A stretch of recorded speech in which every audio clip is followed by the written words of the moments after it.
Sanibonani, uMabiyela, unkosikazi kaMthembu.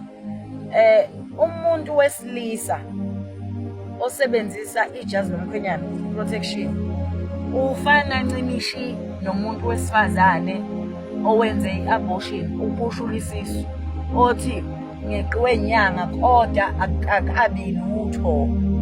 Ncimishi inthupha ziyegwayini, ngoba igazi liwumphefumulo, isidoda siwumphefumulo, iqanda lomuntu wesifazane liwumphefumulo.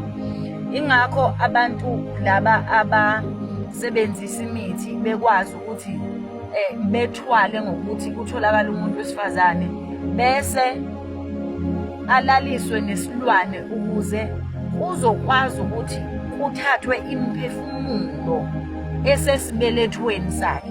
Nomuntu wesilisa ngokunjalo, uma kuwukuthi ulala naleso silwane kuthathwa imbewu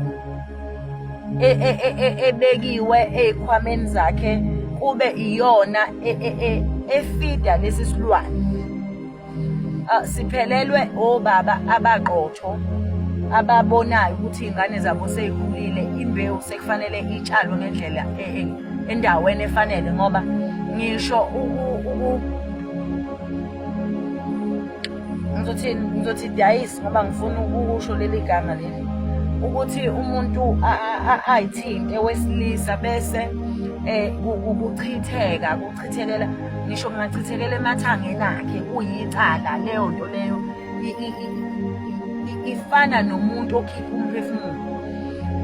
Kumuntu wesilisa-ke vele akunakeki, kodwa uma uvula amehlo uyobuka ukuthi isidoda somuntu wesilisa siyakwazi ukugcinwa, bese kuqhamuka mina ngoba ngingafuni ukulala nomunye umuntu ngithi ngicela ukuthi bengifake sona, bese kuba nomntwana engingamazi ukuthi ngimthathe kuphi, engingamazi ukuthi owakwabani isibongo sakhe.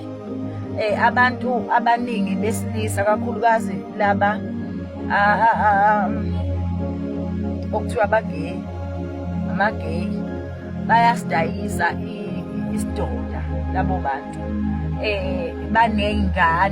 Iy'ngane abangazazi futhi abangenandaba nazo. Uma besidayisa basuke benzela bona ukuthi bakhona futhi nalaba abangenjalo kodwa basidayisayo isidoda, kodwa kusuke kuyimphefumulo leyo.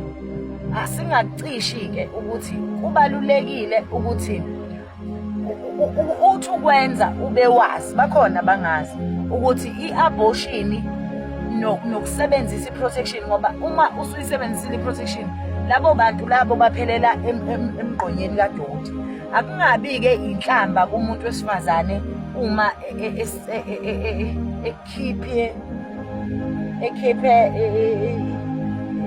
lokhu akukhiphile wathi bekungakabi umuntu, bese kungabi inhlamba kumuntu wesilisa uma ekukhiphile mhlampe ngale ndlela noma ngendlela yokuthi akufake iplastic awukulahla emgqonyeni, ngoba nakhona usuke ebulele.